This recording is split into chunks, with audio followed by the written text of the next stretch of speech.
안녕하세요. 저는 30년가량 같이 산 남편과 이혼 위기에 빠진 50대 여성입니다. 남편에게 단 한 번도 언제 죽나 모르겠다. 저런 놈이랑 왜 결혼했나 신세한탄 한 번 해본 적 없습니다. 장난식으로라도 친구들에게 말해본 적도 없었죠. 그 정도로 남편을 신혼 때처럼 사랑하고 존중해왔습니다. 그런데 남편이 절 배신할 줄은 몰랐던 거죠. 아직도 그때 생각하면 울분이 터집니다. 저는 남편이 버릴 줄 모르고 시어머니한테도 최선을 다했습니다. 저희 남편은 조용하고 차분한 편이었지만 어머님은 달랐거든요. 정말 지옥 같은 시집살이를 시켰습니다. 하루는 저를 보고 어머님께서 얼마나 어려 보이는지 물어보는 거 있죠? 네가 봤을 때 내가 몇 살로 보이는 것 같아? 내가 요즘 나이 어린 부녀회장이랑 어울리는데 그 부녀회장이 나보고 40대처럼 보인다는 거 있지? 진짜 그러니? 어머님 정도야 충분히 40대처럼 보이죠. 어머님이 워낙 센스 있게 입고 다니시잖아요. 피부도 좋으시고요. 제가 40대였는데 시어머니가 40대처럼 보이다뇨. 말도 안 되는 소리였죠. 정말 어처구니가 없었지만 억지로 웃을 수밖에 없었습니다. 그때 당시 어머님이 딱 60대처럼 보였지만 사실대로 말씀드릴 수 없었는데요. 대체 어떤 며느리가 시어머니에게 40대가 아니라 60대처럼 보이고 어쩔 때에는 70대로 오해할 수 있겠다는 말을 할 수 있을까요? 유도리 있게 거짓말을 해야 했지만 거짓말하다 들켜서도 안 됐습니다. 그러다 아주 혼쭐이 났거든요. 뭐? 너 사실 그렇게 생각 안 하는데 어쩔 수 없이 젊어 보인다고 말하는 거지? 도대체 표정이 왜 그러니? 내가 못할 말이라도 했어? 아니요, 저는 진심으로 말씀드린 거예요. 어머님처럼 젊게 사시는 분이 어딨어요. 제가 손사래를 치며 호들갑을 떨어도 소용없었습니다. 이미 마음이 상하신 어머님께서 저에 대한 인신공격을 하셨거든요. 예, 됐다. 내가 무슨 말을 하겠니? 네 집에 얹혀 산다고 눈치 줄 때부터 알아봤다. 아침마다 싫어하는 티 팍팍 내는데 내가 숨 쉬면서 살 수 있겠어? 너랑 사는 순간부터 지옥이 따로 없다. 정말 어이가 없어서. 어머님이 획 나가버리셔서 돌아오지 않길래 제발 그 부녀회장이라는 여자랑 친하게 지내지 않았으면 했습니다. 안 그래도 어머님께서 저랑 같이 다니면 또래 같다더니 친구 같다는 말을 하고 다니는데 부녀회장을 만난 뒤로 자화자찬이 더 심해졌습니다. 어느 날 갑자기 자기가 저보다 더 어려 보이는 것 같다는 소리를 하더군요. 어머님만 자존심 있나요? 그 말을 듣는 순간 제가 그렇게 늙어 보이나 마음이 상했습니다. 그 뒤로 제가 기초 화장품을 바꾸고 친구들이 좋다는 브랜드로 색조 화장품도 바꾸었는데요. 그런데 어머님이 그 모습을 쭉 지켜보고 있다 말씀하시더라고요. 너 요즘 따라 화장품 바꾸고 집에서도 예쁘게 꾸미고 다니더라. 나 견제하는 거니? 하긴 결혼했다고 너무 퍼질러 있는 게 심각했어. 그러니 우리 아들도 너랑 잠자리는 안 갖는 거 아니겠니? 어머님, 그게 무슨 말씀이세요? 아무리 며느리라도 그렇지 막말이 점점 심해지시는 거 아니에요? 세상에, 막말이라니? 너 그동안 내가 한 말이 막말이라고 느꼈던 거니? 그렇게 안 봤는데 아주 근본 없는 년이네. 네 친정엄마가 그렇게 가르치디? 여기서 저희 엄마 이야기가 왜 나오는데요? 어머님이야말로 가정교육을 어떻게 받으신 거예요? 저도 귀한 딸이라고요. 생각하고 말씀해 주세요. 아유, 썩을 년. 끝까지 따박따박 말대꾸 하는 것 봐. 내가 어떻게 저런 년을 집안에 들여서 이런 고생을 하고 있을까? 아이고, 인생아. 제 목소리가 커지니까 욕을 중얼거리시면서 자리를 피하셨습니다. 말싸움으로 이길 자신이 없으셨던 거죠. 대신 제가 한 말을 그대로 남편에게 말하였습니다.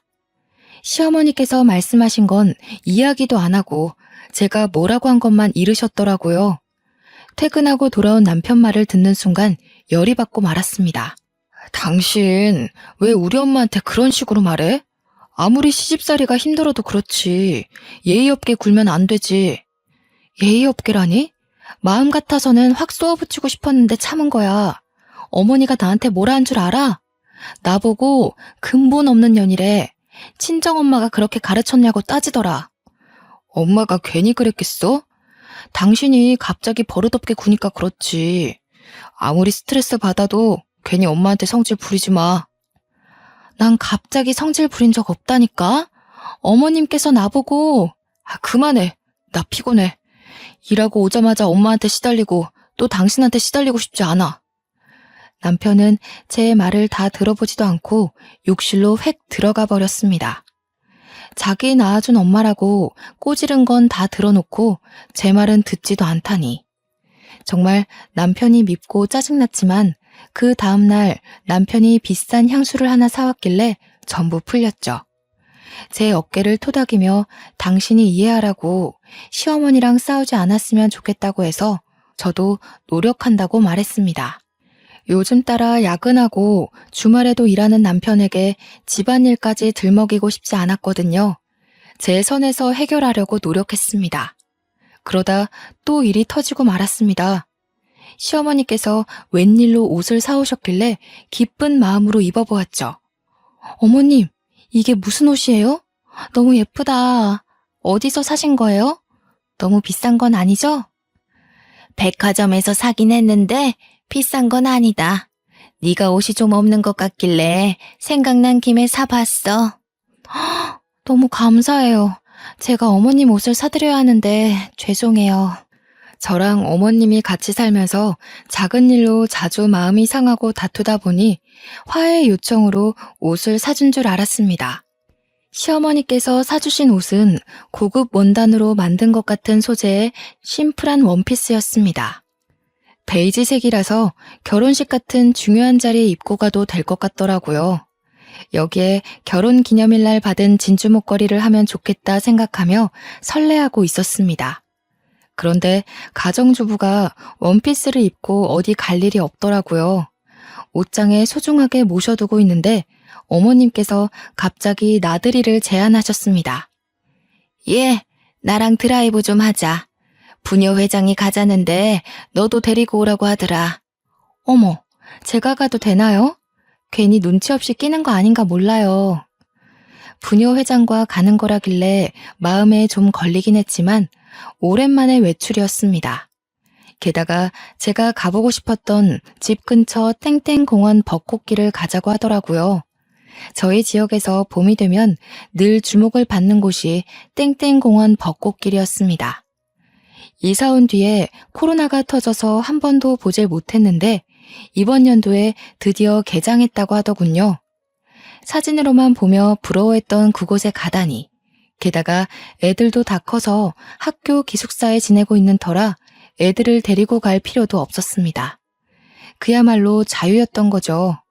부녀 회장이 저를 콕 짚어서 며느리 한번 데려오라는 말을 했다고 하길래 한 번도 만나본 적 없는 부녀 회장이라는 존재가 궁금했습니다. 도대체 어떤 사람이길래 어머님을 이렇게 만든 건지 알아야겠더라고요. 친해지면 어머님이 절 괴롭힐 일도 없어질 것 같아서 약속을 잡았습니다. 주말 오후 3시쯤 땡땡공원 앞에서 만나자길래 어머님이랑 같이 갔는데요. 옷차림부터 정말 화려하더라고요. 부녀 회장이 저보다 나이가 많을 텐데 화려한 꽃무늬 원피스에 꽃무늬 스카프까지. 멀리서 봤을 때 벚꽃나무인 줄 알았습니다. 자기가 잘 차려입었다고 생각했는지 저를 위아래로 훑어보더니 코웃음을 쳤습니다. 자기가 우리 순자 언니 며느리야? 진짜 그 옷 입고 왔네. 언니, 그 외투 좀 벗어봐. 며느리보다 예쁜지 살펴보게. 처음엔 이게 도대체 무슨 소리인가 싶었습니다. 저는 어머님이 외투를 입고 나오길래 그 안에 무슨 옷을 입었는지 모르고 있었거든요. 그런데 외투를 벗자마자 헉 소리가 절로 나왔습니다. 어머님이 저랑 같은 원피스를 입은 거 있죠?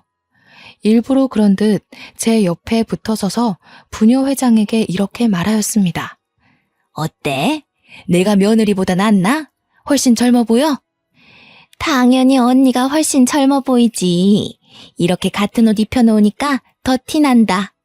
얘, 너 관리 좀 해야겠다. 40살이라고 했지? 40살이 어떻게 나보다 늙어 보이니? 그러니까 말이다. 우리 며느리 얼굴 좀 봐. 주름이 자글자글하니 어쩌면 좋니? 요즘 애들은 에스테틱 다니면서 관리받는다던데 그런 거 할 생각도 없나 봐. 따로 관리를 안 받으니까 이렇지. 너 길 가다 할머니 소리 안 듣니? 네 얼굴 모르고 길 가다 마주쳤으면 내가 존댓말 했겠다. 시어머니와 부녀회장이 이런 식으로 절 꼽주면서 까르륵 웃음을 터뜨렸습니다. 일부러 제 자존심을 깎아내리려고 이런 말을 하는 거겠죠. 제가 아무리 늙어 보여도 60대인 어머님보다 늙어 보이지는 않을 겁니다. 그동안 어머님을 정말 잘 보살펴드리고 보좌해드렸는데 저를 이런 취급하다뇨. 상처받아서 눈물을 흘릴 뻔했습니다. 어머님이 결혼할 때부터 절 마음에 안 들어하긴 했지만 자기 자존감을 높이기 위해서 저를 이용할 줄은 몰랐습니다. 50대, 60대의 나이에도 매일 꾸미고 머리하고 화장하면서 몇 살로 보이냐고 물어보며 젊어 보이는 데에 집착했을 때 알아봤어야 했습니다. 저러니 시아버지가 바람 피우고 다른 여자랑 재혼했겠죠. 남자들이 괜히 도망가는 게 아니라고 생각했습니다. 분한 마음에 부들부들 떨며 어머님께 너무하다고 소리치기도 했는데요. 어머님은 귓등으로도 듣지 않았습니다. 저도 저를 무시하는 시어머니와 대화하고 싶지 않아서 집으로 와버렸습니다. 그랬더니 부녀 회장이 제 뒤통수에 대고 이렇게 말하는 거 있죠? 얘가 지금 시어머니 두고 어딜 가는 거니? 아유, 버르장머리 없는 년. 저러니 시어머니한테 미움받지. 아주 남편한테도 미움받을 게 뻔하다. 이렇게 저를 욕하고 모욕 주길래 부녀 회장에 대해 모든 걸 알아냈습니다. 나이는 47살에 포크레인 운전사 남편을 두고 있더군요. 아들도 포크레인 자격증을 따서 집안 대대로 그 일을 물려받으려는 모양이었습니다. 제 나이는 40살에 저희 남편은 땡땡 기업 부장급이었죠. 저희 딸은 명문학교를 다니며 전교 10등 안에서 노는 엘리트였습니다. 그런데 저를 무시하고 아래로 보다뇨. 누가 봐도 제가 더 나아 보였는데 억울했습니다. 그날 이후로 매일 거울만 보며 외모에만 집착하게 되었습니다. 피부과에 다니고 에스테틱에서 다니며 돈을 쓰기 시작하니까 남편도 놀라더라고요. 당신, 이번 달에 카드값 왜 이렇게 많이 나왔어? 피부과랑 에스테틱은 또 뭔데? 나한테 이런 데 다닌다는 말 없었잖아. 아니, 남들은 다 다니는데 나도 다녀보고 싶어서. 내가 요즘 따라 나이 들어 보인다는 말을 너무 많이 들어서 관리해보고 싶었어. 나보고 생활비 많이 나가니까 담배 끊으라고 할 때는 언제고? 당신 이런 사치 부리는 사람 아니잖아. 왜 갑자기 변한 거야? 남편이 이렇게 물으니까 할 말이 없었습니다. 머뭇거리며 시어머니와 부녀 회장에게 들은 말을 털어놓을까 고민하고 있으니 갑자기 어머님이 들어와 한마디 하시더군요. 뭐? 얼마가 나와? 카드값 얼마나 나왔나 보자. 세상에 이게 도대체 얼마니? 일도 안 하는 년이 이 돈을 어떻게 갚으려고 그래? 우리 아들이 뼈 빠지게 고생하는 건 생각 안 하고 이 돈을 막 써? 어디서 누굴 만나길래 이상한 물이 들어버린 거야? 이상한 물이 들었다뇨. 어머님이랑 부녀 회장이 늙어 보인다고 핀잔 주니까 그런 거죠. 그런다고 이 돈을 다 썼다고? 네가 제정신이니? 이 돈이면 우리 손녀 다니고 싶다던 그 비싼 학원, 그 학원 보낼 수 있겠다. 그럼 저한테 그런 말 하지 말던가요. 이게 다 어머님 때문이에요. 얘가 뭐 어쩌고 저쩌? 네가 쓴 돈인데 왜 나 때문이니? 제가 눈물을 터뜨리면서 말하는데도 쎄했습니다. 남편 표정이 눈에 띄게 굳어졌거든요. 하긴 제가 남편이라도 지금 이 상황이 어이없을 겁니다. 한 달 생활비의 2배를 자기 꾸미는 데 써놓고 시어머니 탓을 하다니. 욱하는 마음에 내뱉어 놓고 아차 싶었습니다. 다른 방법으로 남편에게 말해서 이 갈등을 풀어갔어야 했는데 그러지 못했죠. 남편이 저에게 매우 실망했다며 신용카드를 내놓으라고 했습니다. 당신 수상해. 평소에 이런 적 없잖아. 자기가 써놓고 엄마 탓하는 게 말이 돼? 내가 앞으로 현금만 줄 테니까 신용카드 내놔. 이러다가 우리 집 거덜나겠어. 안 돼. 우리 소윤이 교육비랑 우리 생활비 쓰려면 신용카드는 좀 써야 돼. 다음부턴 안 그럴 테니까 내 말 좀 들어주라. 이번 한 번만 그런 거라니까. 제가 남편에게 사정하니까 시어머니가 한마디 거들었습니다. 집안을 뒤흔들 정말 충격적인 거짓말을 내뱉고 말았는데요. 한 번은 무슨, 절대 봐주지 마라. 얘 밖에서 남자 만나나 본데 잘 지켜봐야겠더라. 요즘 따라 꾸미고 밖에 자주 나가더라. 뭐? 그게 무슨 말이야? 당신 요즘 누구 만나러 다녀? 정말 눈앞이 아찔해졌습니다. 남편 눈빛을 보아하니 어머님 말을 있는 그대로 믿는 것 같더라고요. 저를 뚫어져라 쳐다보더니 집안 구석구석을 살펴보고 있었습니다. 그래서 제가 급하게 남편의 팔을 붙잡았죠. 여보, 그런 거 아니야. 나 바람 같은 거 안 피워. 맨날 집안일하고 끽해봐야 동창 모임 나간 것밖에 없어. 당신도 내가 여중여고 나온 거 알고 있잖아. 설마 나 의심하는 거 아니지? 남편이 제 말을 듣고 우리 와이프가 설마 그러겠어 하는 눈빛을 보냈습니다. 그것도 잠시 어머님이 또 말도 안 되는 말을 꺼내길래 억장이 무너지고 말았습니다. 그걸 어떻게 믿니? 네 동창이 소개시킬 수도 있는 거고 인터넷을 만날 수 있는 건데. 어머님이 보셨어요? 제가 남자 만나거나 바람 피우는 거 보셨냐고요? 내가 괜히 이러겠니? 캥기는 게 있으니까 이러지. 남자가 생겼으니까 네가 안 하던 짓을 하는 거 아니야. 어머님 때문에 그런 거라니까요.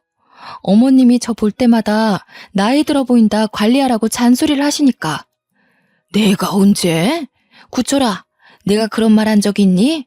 어머님께서 물론 남편이 있을 때 그런 말을 하신 적이 없었습니다. 남편이 워낙 바빠서 같이 있을 일도 없었고요. 실제로 남편은 그 말을 듣고 제 말이 아니라 시어머니 말을 더 믿는 것 같았습니다. 그 뒤로 저한테 차가워졌거든요. 안 그래도 자주 못 만났는데 오랜만에 저녁을 차려주거나 무언가 챙겨주어도 묵묵부답이었습니다. 저는 이게 다 시어머니와 부녀회장 때문이라고 생각했죠. 그러다 남편이 지방 출장을 가며 주말 부부를 넘어서 기러기 부부가 되었습니다. 남편을 거의 한 달에 한 번만 보게 되니 불안해지더군요. 이러다 영영 남이 되는 건 아닌가 초조해질 무렵이었습니다. 나이 차이가 많이 났던 남편에게 정년 퇴임 날이 다가온 모양이었습니다. 원래는 더 다닐 수 있는 나이였지만 회사에서 눈치를 준 것 같았죠. 하루아침에 회사를 관두게 되자 남편이 상태가 안 좋아졌습니다. 자존심이 많이 상했는지 이상하게 예민해지더라고요. 틈만 나면 저에게 신경질을 내길래 저도 점점 말이 험하게 나오고 있었습니다. 남편과 제가 최고로 심하게 싸운 날은 평일 대낮이었습니다. 점심을 먹으며 제가 생활비가 걱정된다고 했는데요. 요한 마트에서 캐셔 구하던데 이력서 제출해보려고. 이러다가 생활비 부족해질 것 같아. 곧 있으면 우리 소윤이도 고등학교 들어가는데 걱정이다. 대학 등록금 어떡하지? 그걸 왜 밥 먹다 이야기해? 내가 체하는 꼴 보고 싶어? 나보고 뭐 경비원 일이나 주차요원 일이라도 알아보라는 거야? 아니, 그건 당신이 싫다며. 그래서 내가 일하겠다잖아. 왜 갑자기 성질을 내는 건데? 내가 뭐 당신한테 무턱대고 취직하라고 했어?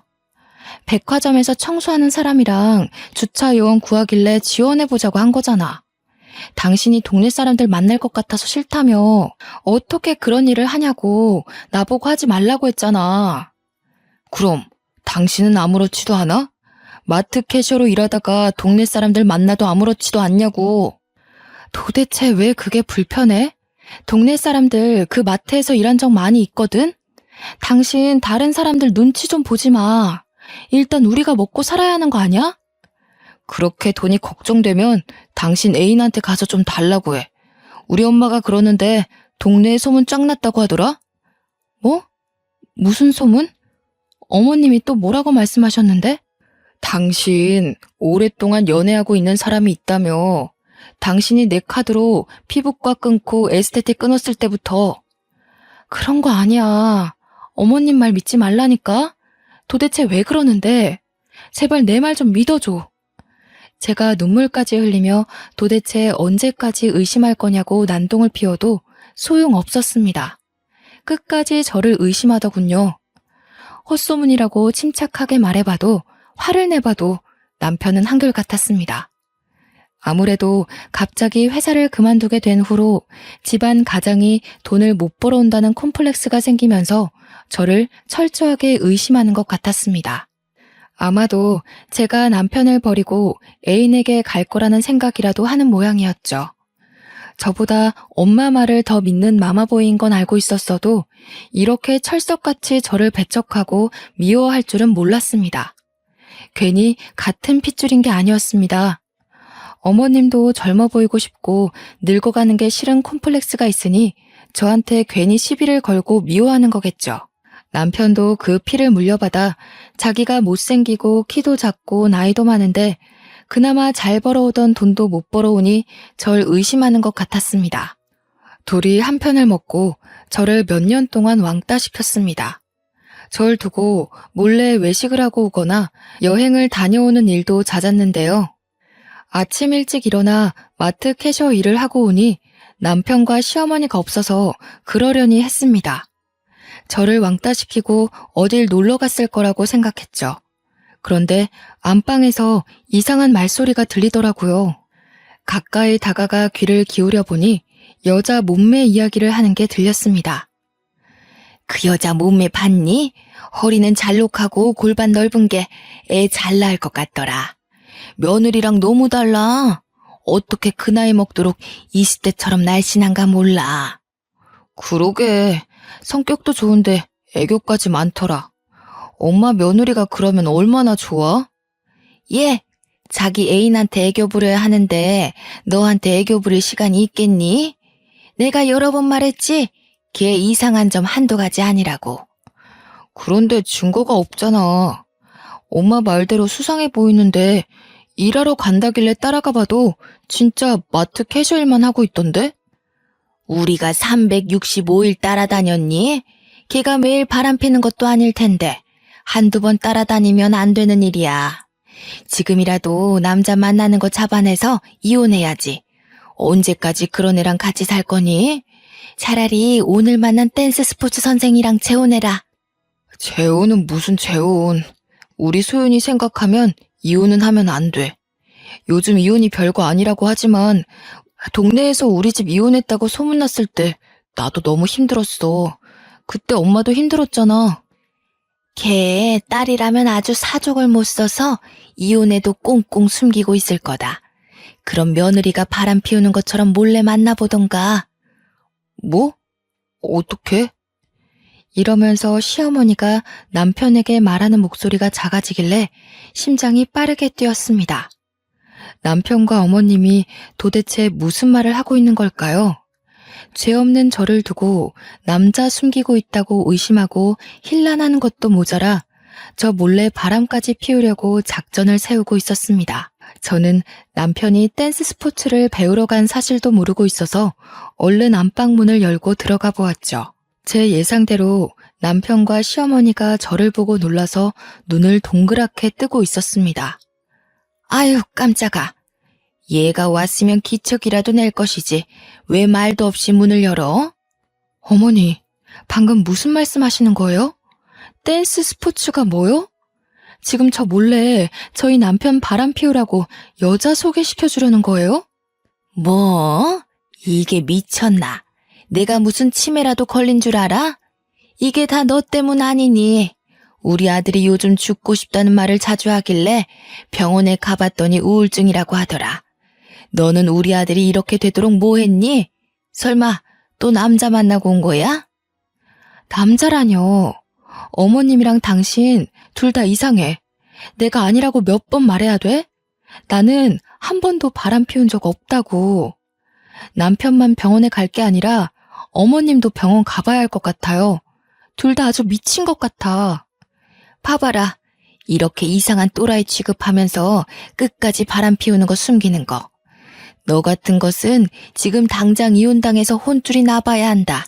손녀딸만 아니었음 이 집에서 내쫓겼다고. 저도 소윤이만 아니었으면 바로 이혼했어요. 도대체 언제까지 저 의심하실 건데요? 아니라고 하면 믿어야죠. 쫓아다녀봤는데 남자 만나는 거 못 봤으면 믿으셔야 하는 거 아니에요? 이게 어디까지 엿들은 거야? 더러운 쥐새끼 같은 년. 너 같은 년 때문에 우리 아들이 이 모양 이 꼴이 된 거야. 우리 아들이 바람 피워도 넌 할 말도 없을 것이다, 이 더러운 거사. 어머님이 저한테 삿대질을 하며 입에 담을 수 없는 욕을 내뱉었습니다. 물론 저도 욕하지 말라면서 뭐라 소리를 질렀죠. 그동안 쌓인 스트레스가 쌓여서 제가 뭐라 했는지 기억도 나지 않았습니다. 정말 미친년처럼 고함을 지르고 눈물을 흘렸던 것 같아요. 지금 생각해보면 남편이랑 시어머니가 병원에 가야 하는 게 아니라 제가 가야 했습니다. 마음속에 곪은 상처가 많이 있어서 툭 하면 눈물을 흘렸거든요. 저는 친정이 제주도라서 갈 도리도 없었습니다. 마트 캐셔 일을 하면서 모은 돈으로 친정으로 가서 돌아오지 말까 생각도 해보았는데요. 기숙사 생활을 하며 인서울을 목표로 하고 있는 제 딸이 걱정되더라고요. 제가 획 가버려서 이혼이라도 당하면 제 딸 소윤이가 마음이 심란해져서 입시도 망치고 앞길을 막을까 걱정이 되었습니다. 어떻게 얻은 귀한 딸인데 제가 아이를 가지기 힘든 몸이라 시험관 시술을 통해 늦은 나이에 가진 아이였습니다. 계속 아이가 유산되는 것도 남편이 나이가 있는 것도 한몫했는데 시어머니가 계속 저만 탓했던 것도 생각이 났습니다. 남편은 그래도 연애했을 때 기억도 남아있고 제가 유산했을 때 정말 잘해주어서 미운 정이라도 남아있는데 시어머니는 정말 미워할 수밖에 없는 존재였죠. 이렇게 며느리를 헐뜯고 미워할 거면 혼자 사시지. 혼자 살기 싫고 끝까지 아들 끌어안고 살 거면 결혼을 시키지 말지 하는 마음이 굳세게 느껴졌습니다. 하지만 이미 결혼한 거 어쩌나요? 우울증에 걸렸다는 남편이 너무 걱정돼서 남편이랑 다시 병원을 찾아가 보았습니다. 처음에는 남편만 상담실에 들어가서 이야기를 나누더니 의사 선생님께서 저보고 들어오라는 말을 하였습니다. 그러면서 저보고 정년퇴임 때문에 우울증이 온 것 같다고 하시는 거 있죠? 구철 씨가 원하는 정년퇴임 날짜가 있었는데 회사에서 갑자기 권고사직을 요구하는 바람에 그 상처가 컸나 봅니다. 완벽주의적인 성격이 있으셔서 자기가 사회적인 역할을 제대로 못한다는 것에 큰 타격을 받으신 것 같으세요. 자격지심에서 불신이 오신 것 같으니 많은 대화가 필요하신 것 같습니다. 집에만 있지 마시고 두 분이서 같이 새로운 취미를 가져보세요. 불신이라니. 그 말을 듣는 순간 남편이 의사한테도 제가 바람을 폈다느니 별의 별말을 다 말했을 것 같다는 예감이 들었습니다. 남편이 끝까지 저를 믿지 못하는데 취미는 무슨 취미인가요? 동사무소에서 시큰둥하게 상담실을 나와서 병원을 나서니 남편이 저를 따라오며 물었습니다. 당신은 내가 아프다는데 반응이 왜 그래? 왜 아무 말도 없어? 병원에서도 내가 바람 피우는 것 같다고 말했어? 지금 그 말이 왜 나와? 의사가 하는 말 못 들었어? 내가 아프대. 당신 때문에 아프다고. 그게 왜 나 때문이야. 당신이 아픈 건 당신 핏줄 때문이야. 당신 어머니 때문이라고. 당신 어머니 콤플렉스 덩어리인 거 알고 있어? 20살이나 어린 나보고 자기보다 늙어 보인대. 끊임없이 나랑 비교하고 헐뜯고 욕하고 정말 미쳐버리겠다고. 뭐? 우리 엄마가 언제 그랬어? 당신 정말 이상하다. 왜 우리 엄마를 그런 식으로 만들어? 그리고 핏줄이라니. 우리 집안 자체가 이상하다는 거야? 당신 정신이 어떻게 된 거 아니야? 그래, 끝까지 당신 엄마 편만 들을 거면 마음대로 해. 당신 마음대로 나 의심하고 당신 마음대로 바람 피우라고. 댄스 스포츠인가 뭔가 하는 그년하고 만나든가 네 멋대로 하라고. 저는 그날부터 남편을 포기하기로 마음먹었습니다. 제가 대화하려고 노력하고 해명하려고 애쓰면 뭐하나요? 하나도 믿지 못하고 끝까지 저를 욕하고 손가락질하는데 질려버리고 말았습니다. 이참에 파트타임으로 일하던 마트 캐셔일을 늘려서 일주일에 한 번씩만 쉬고 정신없이 일해보려고 했습니다. 마침 마트 캐셔 직원이 여러 명 관두는 바람에 다른 시간대도 일해달라는 부탁을 받은 참이었거든요. 집안일은 머릿속에서 지우고 우리 딸을 위한 목돈을 모아둘 작정이었습니다. 그렇게 의도적으로 남편에게 외면하고 있었는데요. 2개월 정도 지날 무렵 캐셔 일을 하고 돌아와서 집안일에 손을 대기 시작했습니다. 밀린 빨래를 모아 하려는데 남편 와이셔츠가 웬일로 나와 있더라고요. 이제 남편이 와이셔츠 입을 일이 없을 텐데 이상한 생각이 들어서 얼른 들어올려 이곳저곳을 살펴봤습니다. 옷깃 근처에 빨간색 립스틱이 묻어있는 것도 모자라 옷에서 여자 향수 냄새가 나더군요. 그때 이성을 잃고 남편에게 전화해 바로 집으로 돌아오라고 했습니다. 남편이 어디에 있었는지 몰라도 신경질을 부리며 들어오더군요. 내가 어디 있을지 알고 네 멋대로 들어오래. 내가 당신 아들이야? 당신 이건 뭐야? 이 와이셔츠 뭐냐고. 여기 묻어있는 립스틱이랑 향수 냄새 뭔지 설명해봐. 나 댄스 스포츠 교실 다니는 거 알고 있잖아. 파트너가 여자니까 립스틱도 묻고 향수 냄새도 좀 묻을 수 있지. 갑자기 왜 나한테 지랄이야? 괜히 일 힘들어서 짜증 부리는 거지? 뭐? 지랄? 당신 말이 점점 험해진다? 나하고 갈 때까지 가려고? 바람 피우는 건 당신이면서 나 의심하려고 그러니까 그렇지. 당신 오늘도 남자 만나니까 좋았어? 왜? 그 새끼가 잘해주디? 당신 정신과 똑바로 다녀. 우울증만 있는 게 아니라 의처증도 있는 것 같으니까. 제가 입술을 부르르 떨며 윽박질러도 남편은 끄덕도 안 했습니다. 오히려 제 말을 비웃더니 집안일이나 하라고 제 머리를 손가락으로 꾹 누르는 거 있죠? 정신 차려 이 옆했네야. 여자가 집안일도 제대로 못하면서 남편 의심하는 게 말이 돼? 옛날 같았으면 바로 곤장 맞고 뒤졌어. 당신 같은 여자 제명 살지도 못했다고. 도대체 나한테 왜 그래? 왜 날이 갈수록 미친 것 같냐고. 옛날에는 아니랬잖아. 나 유산했을 때 같이 울어주고 안아주고 그랬잖아. 그때는 당신이 바람 피울 여자인 거 모르고 있었으니까 그랬지. 배신은 당신 먼저 했어. 변한 건 당신이라고. 아무래도 정신과 약 때문에 그럴까요?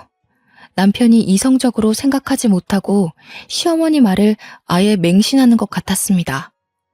제가 남편을 무시하고 마트 캐셔 일만 한 것도 문제였죠. 날이 갈수록 비정상인과 사는 기분이 들어서 진짜로 다 관두고 제주도로 가려고 했습니다. 그런데 오랜만에 제 딸한테 전화가 왔더라고요. 제가 안부를 묻기도 전에 학교 분위기가 안 좋아서 무섭다며 저에게 보고 싶다는 말을 하였습니다. 엄마, 나 무서워. 요즘 질 안 좋은 애들이 이혼했다는 친구 왕따 시키는데 어떻게 해야 할지 모르겠어. 나랑 친한 애인데 나도 왕따 당할까봐 무서운데 어쩌면 좋지? 딸이 눈물을 흘리며 선생님께 말해야 되냐고 묻고 있었습니다. 기숙사 생활을 해서 안 그래도 친구들 관계에 민감한데 제일 친한 친구가 최근에 부모님이 이혼을 했다고 따돌림을 당하고 있다는 것이었습니다. 그 말을 듣는 순간 정신이 번쩍 들었죠. 2022년이라고 하더라도 이혼은 여전히 약점이 될 수 있는 선택이었습니다. 저는 물론 딸에게도 약점이 될 수 있다는 생각에 이혼 이야기는 차마 못 꺼냈죠. 딸에게도 학교에 가보겠다고 말하며 따돌림과 관련된 문제를 해결하느라 또 남편의 문제를 뒤로 미루게 되었습니다. 그러다가 남편에게 이상한 점을 발견하였습니다. 제가 서울에 있는 딸 학교를 다녀온 사이 남편의 화장대에 화장품이 늘어나 있는 거 있죠? 향수는 물론 비싼 남성용 기초 화장품까지 놓여 있었습니다. 분명히 남편에게 딸의 문제를 말하고 서울에 다녀왔는데 담임 선생님과 잘 말했는지 물어보지도 않았습니다. 저를 본체만체 하더니 생전 뿌리지 않던 향수도 뿌리고 있더군요. 그리고 어디론가 가려고 하길래 남편을 붙잡고 소리쳤습니다. 당신 지금 어디가? 내가 서울 다녀온다고 했잖아. 우리 수연이 걱정은 안 돼? 안 그래도 집도 먼데 왕따라도 당했으면 어쩌려고. 진짜로 왕따 당한 건 아니잖아. 걔 친구가 당한 거라며. 왜 이렇게 호들갑이야? 소윤이가 당한 것도 아닌데 서울까지 간 건 오바라고. 요즘 애들 순식간에 왕따 당하는 거 몰라? 당신 댄스 스포츠에 쏟을 시간 소윤이한테도 좀 쏟아. 애가 울었다고 하면 전화라도 좀 해보라고. 그러니까 누가 서울로 학교 보내래? 공부 잘한다고 명문학교 보낸 건 당신이잖아. 소윤이는 서울에 가고 싶어 하지도 않았어. 당신이 잘 타일러서 보내놓고 왜 그러는데? 내가 괜히 보냈겠어? 나도 무리해서 투자한 거라고. 당신이 언제 소윤이한테 신경이라도 써봤냐고. 당신 아직도 소윤이가 다니고 있는 학교 이름도 모르지? 생일도 까먹고 있지? 지금 그게 중요해? 난 소윤이한테 부끄러운 짓 한 적 없어. 근데 당신은 했잖아. 대놓고 속이고 남자 만나고 즐겨놓고 무슨. 남편이 이렇게 말하고 현관문을 쾅 닫고 나가버렸습니다. 보나마나 댄스 스포츠 교실을 간 것 같길래 제가 쫓아가 보았죠. 여자를 만나서 데이트하거나 여자 집에 들어갈 줄 알았는데 제 예상과는 다르게 댄스 스포츠 교실로 들어가 수업을 듣고 있었습니다. 선생님처럼 보이는 남자의 지도에 따라 자세를 잡고 춤을 추길래 제가 괜한 의심을 했나 싶었습니다. 저한테 모진말을 한 것도 마음이 고장나서 그런 거 아닐까 하는 생각에 아주 잠시 스쳐 지나갔는데요. 갑자기 문틈 사이로 여보! 라는 소리가 들리더군요. 그래서 문에 바짝 붙어서 남편과 여자 파트너를 지켜보았습니다. 여보, 우리 소윤이는 어쩌지? 왕따 당하면 안 되는데 괜히 친구 잘못 만나서 따돌림 당하면 나 속상해. 불륜녀가 자기가 남편의 진짜 와이프가 된 것처럼 굴길래 대체 어떻게 생긴 작자가 그러는지 보려고 눈을 크게 떴습니다. 아무리 살펴봐도 익숙한 얼굴이더군요. 진짜 누구일까 생각하던 와중 부녀회장의 얼굴이 떠올랐습니다. 시어머니를 닥달해 같은 옷을 입히게 만든 그 사이코 작자요. 그 여자가 괜히 저한테 그런 짓을 저지른 게 아니었습니다. 제 인생이 탐나고 질투나니 어떻게든 빼앗고 망치려고 한 것이었습니다. 제가 충격을 받아 멍하니 서 있으니 남편이 부녀회장보다 한술 더 뜨더군요. 절대 왕따 안 당해. 우리 소윤이가 누구 딸인데 왕따 당하겠어? 왕따 당하더라도 걱정하지 마. 내가 당장 달려가서 혼내줄 테니까. 서울에 있는 땡땡 학교까지? 당신 안 그래도 바쁜데 어떻게 거기까지 가? 요즘 땡땡 기업 바쁘잖아.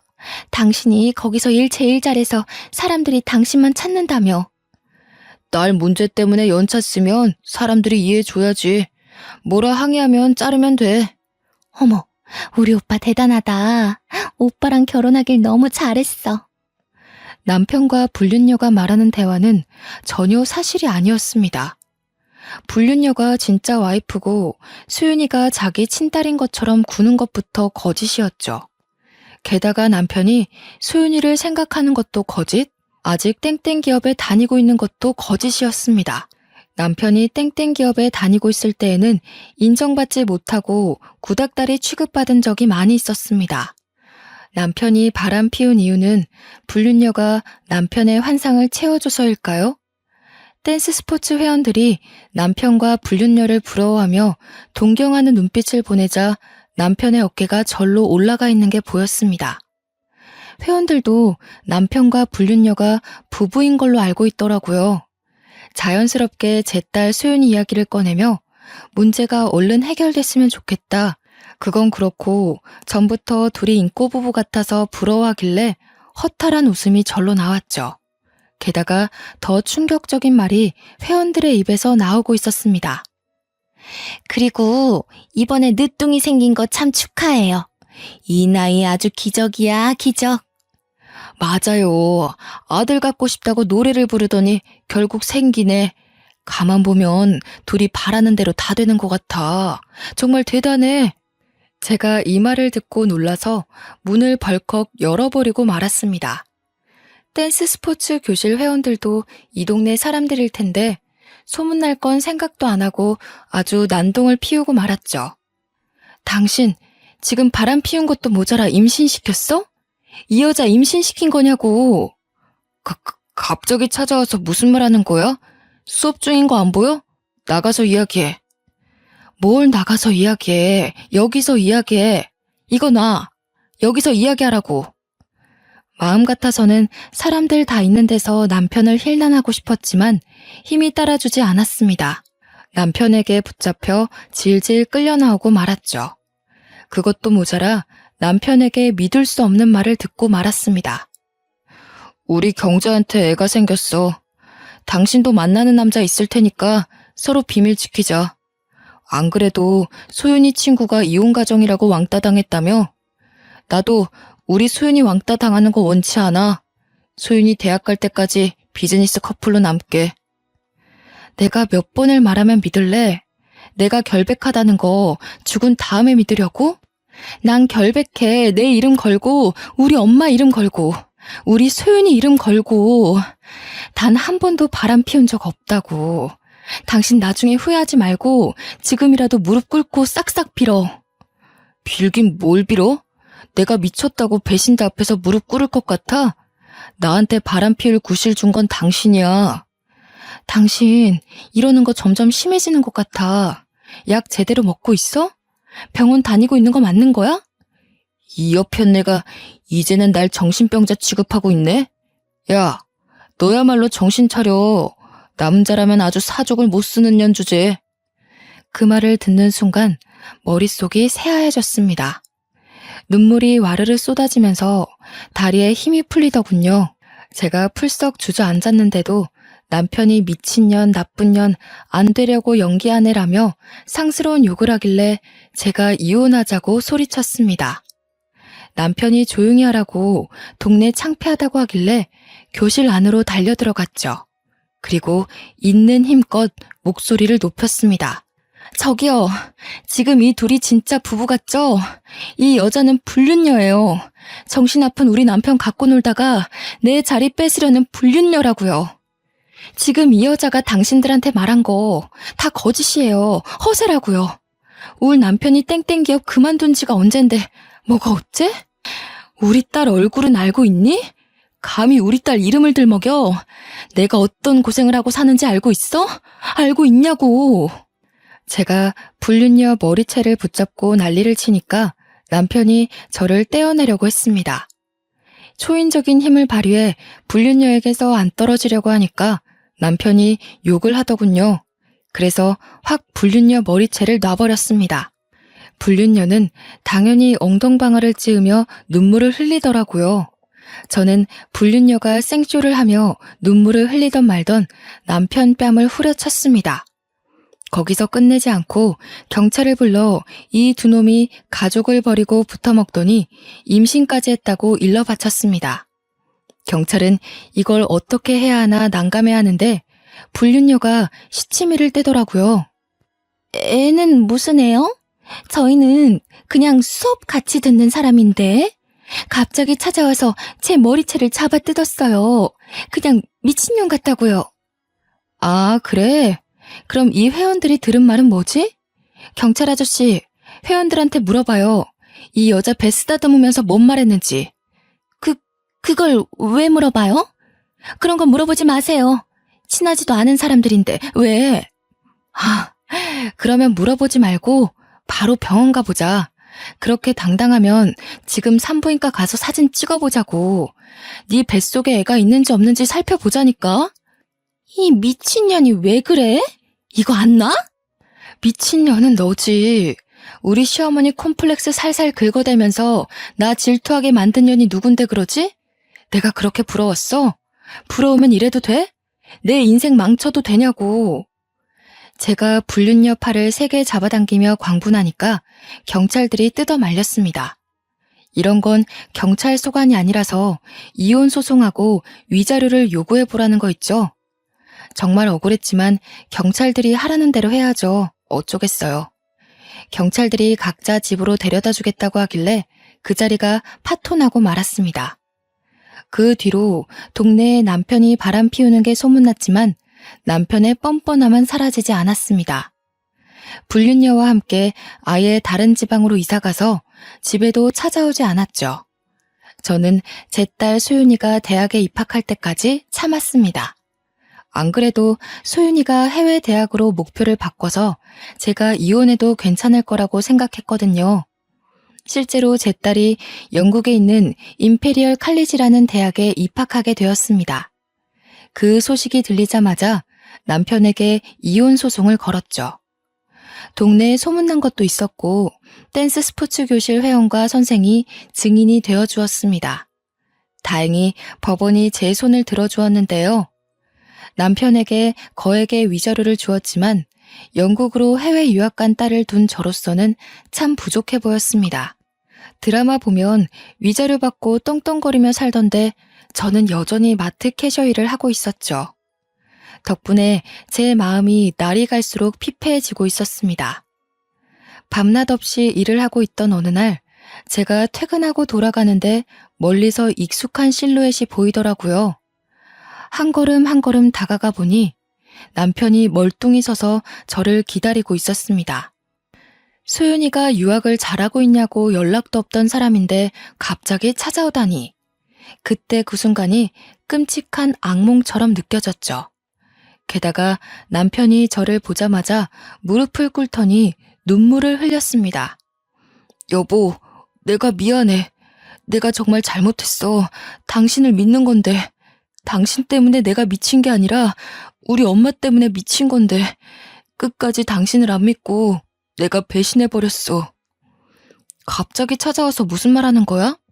나 당신 만나고 싶지 않아. 그냥 가줬으면 좋겠어. 당신한테 용서받으려면 어떻게 해야 할까? 나 후회돼서 미칠 것 같아. 알고 봤더니 내 애도 아니었더라고. 다른 남자 애를 가지고 내 애라고 우기길래 재혼했더니 또 딴 남자랑 바람 피우는 거 있지? 내가 이렇게 돈이 없을 줄 몰랐대. 땡땡 기업이라고 엄청 대단하게 봤다면서 날 버리더라고. 뭐? 당신 애가 아니라고? 그걸 어떻게 알았는데? 나랑 누나 둘 다 A형인데 애가 B형이 나왔더라고. 전혀 나올 수 없는 혈액형이라서 친자 검사를 해봤는데 내 애가 아니라고 하더라. 그 말을 듣는 순간 웃음이 바로 터져나왔죠.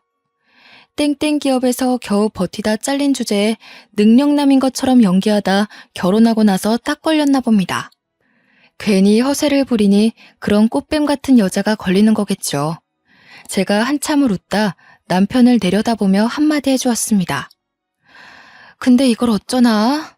우리 소윤이 이번에 간 영국 임페리얼 칼리지 졸업하면 억대 연봉을 벌어줄 텐데. 난 그 돈 당신이랑 나눠 갖긴 싫은데? 여보, 그러지 말고 나랑 앉아서 차분하게 대화 좀 해보자. 우리 소윤이 이야기도 좀 듣고 싶어. 우리 소윤이 무슨 과 갔다고 했지? 소윤이가 말하지 말래. 아버지가 너무 증오스럽다나 뭐라나. 다시 재혼할 생각하지 말고 여러 남자 만나며 연애나 하라는데? 물론 제 딸이 억대 연봉 자리를 제안받거나 아버지에 대해 심한 말을 내뱉은 건 아니었습니다. 하지만 보통 임페리얼 칼리지를 졸업하면 7, 80%가 고소득자가 된다고들 하니까요. 게다가 소윤이가 재혼하지 말고 연애 많이 해봤으면 좋겠다는 말을 했습니다. 100% 거짓은 아닌 셈이죠. 제가 이리 말하니까 남편이 애가 탔나 봅니다. 안절부절 못하면서 제 손까지 잡더라고요. 그래서 획 뿌리치고 집으로 들어가 버렸습니다. 물론 실제로 제 딸이 성공해서 남편에게 복수하고 싶다는 생각은 했습니다. 신께서 이 소망을 들어주셨는지 제 딸이 졸업할 무렵 좋은 취업 자리가 들어왔습니다. 딸과 영상통화하며 그 소식을 전해 들었는데 대학도 안 나온 제가 이해할 수 없는 어려운 영어가 섞여 있어서 설명은 잘 못 드리겠네요. 경영을 공부한 제 딸에게 딱 알맞은 일자리라는 것만 알고 있었습니다. 게다가 제가 소망했던 억대 연봉 자리라서 그 금액만 기억에 남아 있습니다. 그 소식을 시어머니와 남편에게 알려주며 액땜을 하니 집안에 좋은 소식만 들려오고 있다는 참교육을 해주었습니다. 한동안 연락이 없던 어머님도 군침을 삼키며 빌빌거릴 정도의 금액이었죠. 어머님과 남편 둘 다 제 집으로 찾아와 문을 두들기길래 제가 한마디 했습니다. 집까지는 왜 찾아오셨어요? 이럴 시간에 우리 딸 맛있는 거 사줄 돈이나 보내세요. 혹시 몰라요? 우리 소윤이 마음이 풀려서 몇 달러라도 줄지? 얘야, 왜 말을 그렇게 하니? 나는 너랑 잘 지내고 싶어서 온 거야. 소윤이가 결혼할 때 아빠 자리가 없으면 남편 쪽 집안에서 뭐라 하겠니? 우리 소윤이 생각해서 다시 합치자. 우리가 너 달달 볶거나 의심할 일은 없을 거다. 글쎄요. 오히려 이런 아버지와 할머니가 있다고 하면 장가 오려던 남자도 도망갈 것 같은데요. 소윤이가 외국 남자랑 결혼하면 어쩌려고 그래요. 집안 망신도 모자라 나라 망신 시키지 말고 더 이상 찾아오지 마세요. 시어머니가 끝까지 제게 매달리며 다시 생각해보라고 하길래 소금을 뿌렸습니다. 남편은 소금을 맞으면서도 끝까지 실실 웃으며 저한테 매달리더라고요. 여보, 왜 그래? 나 정신과 다니고 있는 거 알고 있잖아. 그때는 내가 미쳐서 그랬고 나 치료받아서 그럴 일 없어. 신혼 때처럼 당신 사랑해주고 아껴줄 수 있다고. 아껴주긴 개뿔. 내가 아니라 소윤이 돈을 아껴주겠지. 제가 말하려는 남편 얼굴에 소금을 던지니까 입속에 와르르 소금이 들어가더군요. 소금을 마신 남편이 캑캑거리고 있길래 시어머니 얼굴에도 소금을 쏟아부었습니다. 어머님은 당연히 소금을 물대포처럼 맞았다가 눈에 소금이 들어갔는지 눈물을 흘리시더라고요. 제가 그 모습을 보고 손가락질하며 비웃었습니다. 아까는 간신배처럼 잘 쪼개더만 끝까지 웃고 있어야지. 얼른 웃어. 바보같이 제 말을 듣고 어머님과 남편이 웃고 있더군요. 제가 그 모습을 사진으로 찍어두고 어머님과 남편에게 연락이 올 때마다 그 사진을 보내두고 있습니다. 저한테 굴욕을 당한 어머님과 남편은 이제 연락도 안 하고 잠적한 상태인데요. 이러다 돈이 궁하면 저한테 와서 빌빌거리겠죠. 그럴 때 어떤 방법으로 복수해줄까 고민하고 있습니다. 여러분이라면 어떤 복수를 할 것 같으신가요? 좋은 방법이 있으시면 추천 부탁드립니다. 지금까지 제 사연 들어주셔서 감사합니다.